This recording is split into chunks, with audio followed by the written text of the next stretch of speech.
En 1961, la Poste émet ce timbre, célébrant le centenaire de la station balnéaire de Deauville. À la fin des années 1850, le duc de Morny, demi-frère de Napoléon III, passe quelques jours à Trouville, station balnéaire alors en plein essor. Trouville est située à l'estuaire du fleuve la Touques. Sur la rive d'en face, le long de la mer, se trouve une zone marécageuse avec sur les hauteurs un petit village, Deauville. Le duc de Morny a l'idée de transformer cet endroit en station balnéaire. Les marais sont achetés fin 1859 et le projet Deauville, le royaume de l'élégance, se monte en 4 ans.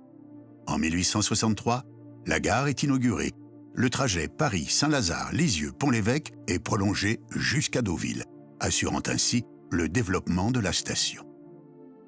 Si les bains de mer à but thérapeutique se pratiquent depuis la fin du XVIe siècle, cette coutume anglaise n'arrive en France qu'avec la création des premières stations balnéaires à Boulogne et Dieppe au début du XIXe siècle. Ce timbre représente la plage de Deauville avec cette activité en vogue. Au premier plan, une cabine de bain tractée par un cheval et une baigneuse portée au-dessus de l'eau par son chevalier servant, comme cela se pratiquait à cette époque. Aménagée en cabinet de toilette, la cabine protège de l'air et des regards indiscrets.